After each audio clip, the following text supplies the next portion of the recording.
Bon, alors voilà les amis, bonjour, on retrouve donc notre évangile de Jean, la deuxième partie. Donc on est toujours au chapitre 5, ce sont maintenant les versets 17 à 30 qui vont être donc le développement sur le pouvoir du Fils. Jésus leur répondit, mon Père, jusqu'à présent, est à l'œuvre. Et moi aussi je suis à l'œuvre. Dès lors, les Juifs n'en cherchaient que davantage à le faire périr, car non seulement il violait le sabbat, mais en plus, il appelait Dieu son propre Père, se faisant ainsi l'égal de Dieu. Jésus reprit la parole et leur dit, en vérité, je vous le dis, le Fils ne peut rien faire de lui-même, mais seulement ce qu'il voit faire au Père. Car ce que fait le Père, le Fils le fait pareillement. C'est que le Père aime le Fils et lui montre tout ce qu'il fait. Il lui montrera des œuvres plus grandes encore, de sorte que vous serez dans l'étonnement. Comme le Père en effet relève les morts et les fait revivre, le Fils lui aussi fait vivre qui il veut. Le Père ne juge personne, il a remis tout jugement au Fils, afin que tous honorent le Fils comme ils honorent le Père. Celui qui n'honore pas le Fils n'honore pas non plus le Père qui l'a envoyé. En vérité, je vous le dis, celui qui écoute ma parole et croit en celui qui m'a envoyé a la vie éternelle. Il ne vient pas en jugement, mais il est passé de la mort à la vie. En vérité, je vous le dis, l'heure vient, et maintenant elle est là, où les morts entendront la voix du Fils de Dieu, et ceux qui l'auront entendu vivront. Car comme le Père possède la vie en lui-même, ainsi a-t-il donné au Fils de posséder la vie en lui-même. Il lui a donné le pouvoir d'exercer le jugement parce qu'il est le Fils de l'homme. Que tout ceci ne vous étonne plus, l'heure vient où tous ceux qui gisent dans les tombeaux entendront sa voix et ceux qui auront fait le bien en sortiront pour la résurrection qui mène à la vie. Ceux qui auront pratiqué le mal pour la résurrection qui mène au jugement. Moi, je ne puis rien faire de moi-même. Je juge selon ce que j'entends, et mon jugement est juste parce que je ne cherche pas ma propre volonté, mais la volonté de celui qui m'a envoyé. Voilà. Évidemment, c'est un peu compliqué, je ne peux que vous engager à relire le texte dans jésusfacile.com ou dans n'importe quel bouquin, mais effectivement, c'est pas un truc qu'on écoute comme ça en même temps que la télé. Alors, que nous dit Jean? Eh bien, tout d'abord, il nous dit que Jésus est le Fils du Dieu unique. Voilà. Et là, évidemment, les Juifs s'étranglent. D'accord? Ensuite, Jean nous décrit le Père comme un artisan qui aime son Fils et qui lui enseigne l'art du travail. Alors, le travail de Dieu, c'est de faire ce qu'on appelle le jugement dernier, n'est-ce pas? C'est-à-dire de relever les morts et de faire vivre ce qu'il veut. Donc il s'agit du rôle de juge eschatologique, comme on dit, c'est-à-dire tel que les Juifs, par contre, le comprennent. C'est bien le juge qui vient au jugement dernier et qui va, effectivement, emmener pour la vie éternelle ceux qui le méritent.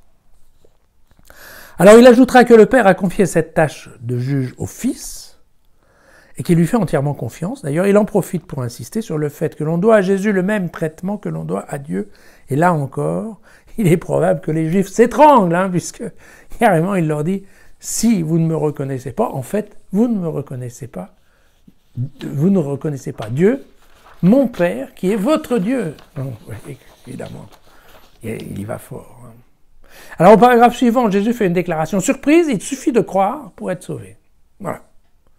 Et que celui qui croit en Jésus n'aura pas à passer par le jugement dernier. Ah, ça c'est une nouveauté.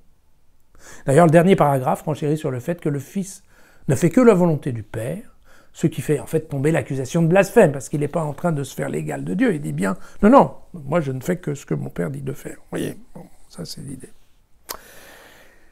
Mais il y a l'avant-dernier paragraphe qui est un peu compliqué. Tous ceux qui auront fait le bien en sortiront pour la résurrection. Attendez. Il ne vient pas de nous dire que ceux qui avaient fait le bien,